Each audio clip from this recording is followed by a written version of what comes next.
All right, welcome to Agent After Hours. I am here with Shawn Turner, and we're going to talk a little bit just about, how you got to where you're at. You've got one of the best branding vehicles in the area, so I want to talk a little bit about that. But tell us how long you've been doing real estate. I've been an agent for 5 years. Okay. But it feels like I've been doing it my whole life. I kind of grew up in the business. Awesome. My grandfather owned a brokerage. Okay. And I would mow the lawns and watch him do his thing. I really wanted to work with him, but he'd retired before I got my license. We just talked right before this, and he said he's going to be the guy that never retires. So. That's right. But all right, so you saw your grandfather doing it, and then what made you decide, hey, this is what I want to do? Well, I always looked up to him, and he was, such a good guy and seemed to have good relationships with so many different people in the community. Sure. We would go out to lunch, and people would just walk up to him and start talking to him, and Oh yeah. half the time he wouldn't remember who they were. It happens to all of us. Yeah, but that's what really kind of lit the fire in me, and I knew I always wanted to be a realtor. I started off doing door-to-door sales. Okay. And kind of got my feet wet in the sales business, and I really enjoyed it, and I took the next step, got my license about 5 years ago. Awesome. So in the 5 years, you've obviously done very well. But you, like I said, you have one of the best branding vehicles, and that, by branding vehicles, I don't mean just a method of which he brands himself, but you have a truck as well, correct? Yeah, I bought a used U-Haul truck, and I got it wrapped with my name and number on it. Yeah. I have a slogan, buy or sell with me, use the truck for free. Yeah. And clients really seem to like it. It's a win-win. They can use the truck while they're moving, and then they're also advertising for me at the same time. Absolutely. So now, do you use that to, obviously as an advertisement, do you try to move it around town, show it off different places? I do try to move it around town, but some local businesses frown upon it. I actually got towed recently. Oh, no kidding. So I had a little tow bill, but That's no fun. I guess I learned a lesson though. I won't park there again. Yeah, but at the same time, it's probably a small fee to pay for the advertising. So Right. you think about like, hey, if I had a billboard up, Yeah. and that's what it is. It's a mobile billboard. So how does it work for you? Because I know a lot of agents that have expressed interest in getting a truck like that. Mm-hmm. And I know multiple people that have them, but how do you keep track of scheduling, and how do you make sure that it's fueled and insured and all that stuff? Like, Well, yeah, the insurance is a huge expense. Yeah. I usually pay that at the beginning of the year, and I do the regular maintenance on it. And when the clients use it, the only thing I ask them is to keep it clean and just refuel it. And so the refueling is usually taken care of. Yeah, and if anybody forgets, I don't mind. I'll take care of it. It's not a big deal. But yeah, the maintenance and everything on it kind of just goes like, Just like anything else, right? yeah. Now I know one of the guys that I know in my market in the Ohio side is he will let local charities use it as well, and I think that's a great way if you've considered it. But if it's not being used by one of his clients, he'll allow local charities to use it for no cost, and it's just more free advertising and obviously going towards a good cause. So something to consider as well.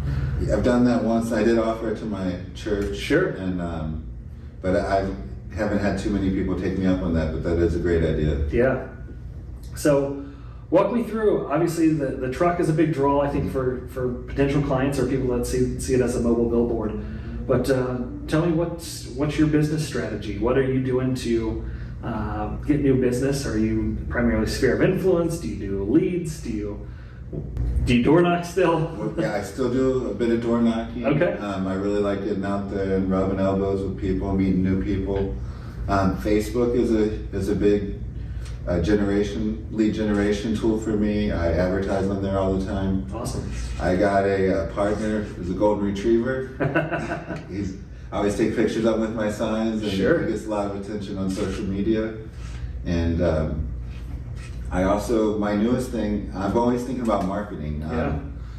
Just recently I ordered water bottles with my name and number on them, and I'm placing them in different businesses, break rooms. If I see people on the side of the road working, I'll pull over and give them. Nice. And I think it's a nice way where you can kind of be a blessing to people. Sure. And It's not intrusive. You're not asking them to sign up for anything. And Yeah. there you go. And everybody needs water, right? Yeah. So you just find water bottles like that and putting your logo on them. Yeah. Awesome. Yeah, got my name and number on them, and has a sold sign. I did get that idea off another agent. No, Kent and I have been discussing this in depth lately, just because we've certainly seen a market shift, and so it is back to basics. And a lot of times realtors look for that shiny object of, hey, what is the latest and greatest tech that's going to bring me 1 million leads and make me $10 million this year, right? Yeah. But sometimes it's the little things, like having a moving truck, going the extra mile for your clients, giving out water bottles. It's a brand recognition play. Will you get a $400,000 buyer from that water bottle? Maybe, maybe not. But obviously the people that are getting them, if you're stopping by and dropping off to work or something on the road, they're going to be thankful for it. Yeah. And they may say, hey, this guy dropped off, and just in casual conversation with somebody else they know that is looking to buy or sell. So you never know. And with an idea like that, even if I bought 1,000 bottles, if 999 of them go in the trash and just one person calls, it's worth it. Pays for it. Yeah. Yeah, I think that's too many times agents are looking for we did these stats yesterday on a team meeting that I had, and it was too many agents are looking for the quick play of how do I get leads right now that are going to close or convert right now. Right. And we looked at Facebook leads, because I've spent tens of thousands of dollars on Facebook leads, and they're slow converting. They are, I think the average conversion rate's like 1%, unless they are in your sphere of influence, then it's higher, and they take 9 months. Because there's intentional clicking of ads on platforms like Google when people search for real estate in whatever area. And then Facebook, it could just show up in their newsfeed and they, oh, I love that $1 million listing, let me check it out. And it's not necessarily an intentional click. But we look for those things for the instant success and instant gratification, as opposed to going back to basics of relationship marketing that I think does very, very well. And I think more agents need to take that approach. If you're giving things of value, whether it be a water bottle or a free market report, without asking for anything in return, you're winning over people into your business that you don't otherwise know. That's right. It's all about the relationships. Yep. And that's what I like about the door knocking too. Getting out there and just meeting people that you might not have ever met, and giving them something of value, letting them know the equity they might have in their home. Sure. Even if they don't want to sell now, and a couple years from now, they may remember you or send a referral your way. Absolutely. So take me through that, because I know I actually just recently had an agent that was like the king of cold calling, which I absolutely hate. Like, it's not my thing. Yeah. Door knocking, I did when I first got into business, and it's been a long time, so I haven't done it in years. But walk me through, what does that look like when you walk up to seller's door and say, hey, I'm, Shawn with whatever real estate, and wanted to introduce myself. Go through your script with me. Well, I think it's all about having a good conversation with someone, and it's not necessarily a script per se. Like, I would go knock on the door, do an introduction, let them know who I am, and I would, first of all, one thing I do like to ask them is, if they're living in their dream home now. Sure. If not, then you know that they might be in the market soon. And you ask them, how long have you lived in the home? If they've lived there more than 5 or 6 years, they've probably got nice equity. Sure. Yeah, especially over the last 5-6 years. So. And then the conversation just kind of builds from there. So you let it happen just organically, as opposed to, hey, I'm Shawn, just wanted to introduce myself, I'm a realtor with XYZ. Have you considered selling? Yeah. Yeah, you want to be a little... Get a lot of doors that shut in your face.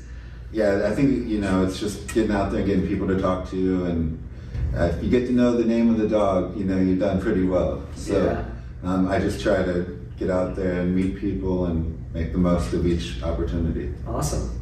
So how often would you say that you try to prospect, either through, it could be Facebook marketing, could be water bottles? I mean, how often are you doing these type of what I'll call money generating activities on a weekly basis? Well, for me, I've been in sales quite a long time, even before real estate. It's just kind of part of who I am, and everywhere I go, I'm, meeting people. Just the other day, I got my internet hooked up, and I talked to the guy that was hooking it up, and before I knew it, we were talking about real estate, and he's thinking about buying a house. So prospecting to me is something that I'm always second doing. nature. Yeah, if I'm not sleeping, I'm prospecting. I love it because I think too often agents are what I'll call secret agents, and nobody knows that they're actually an agent. I mean, I think the last stat that I just saw was something crazy. I think it was an NAR stat that said like 92% of agents this year have not sold more than 4 homes in the first 6 months, which is crazy. Yeah. And I think it's a lot of times because people are afraid. They don't know what to say, whether they're cold calling or door knocking, or even just having a conversation on, hey, how long have you been doing this? Every time I get into an Uber, I'm having a conversation. How long have you been doing this? Yeah. Oh, and then they ask in return, what do you do? And you just start having that conversation. And if you have cards on you, guess who talks to a lot of people? Uber drivers. So, talk to people in the service industries that, your bartenders, your waiters, your jewelers, your hair salon, nails, all those people, they talk to a ton of people a day. So if you can give them a stack of cards, I think it's a wonderful way to get your name out there. Right, and that also brings me back to the water bottle idea. Like the other day, I was getting my dry cleaning picked up. I gave the dry cleaner a bottle of water. Yeah. He offered to let me put 5 of them on the counter for the customers that come in. Yeah. So it's just, giving people something of value. We do bingo schedules. Just went out. People really enjoy them. Awesome. It's always an odd feeling when I go to a friend's house and see my picture on the fridge. But something I had to get used to, I guess. Oh yeah. So just one last question. If you're giving advice to somebody that's either new to the business or maybe struggling with the business because of the shift, what's your advice on how they can maybe better get themselves out there? Well, I think if you're struggling, first of all, you should have a positive attitude. I think it all starts with your attitude. When you're positive, other people can see that and they're attracted to it. Absolutely. When I wake up each morning, I try to think about what I'm grateful for. And that really helps my mind stay in a positive place. Sure. When you're grateful about things, it's hard to get down about little things. So first of all, I would check my attitude, make sure that everything was right there, and then I would work with my sphere of influence. That's where I get most of my business. I don't recommend spending a lot of money on these lead sources. I feel like they're really not good for agents, they're not good for the business. So I try to stay away from that. There was, just a real quick example, I think there were 65 million real estate leads last year, and 8 to 10 million houses sold. So it's like, obviously there's way more leads than there are, because people are, on average, I think the consumer is going to 8 different websites before they pick an agent. Right. And so, yeah, you're exactly right. I'm not opposed to paying for leads in the right situation, but especially to an agent that's new or struggling, it's not the best opportunity for you. It really is getting out there and prospecting or working your sphere. And when I first got into real estate, one thing, I knew I wasn't the most experienced, but I did try to dress nice. I know a lot of agents don't wear suits anymore, and I thought, well, I might not be the most experienced in my office, but you're gonna look the part. Right. So, and that, I think that's helped me a lot along the way too. Yeah. No, I'm the jeans and polo guy. Well, no, nothing wrong. No.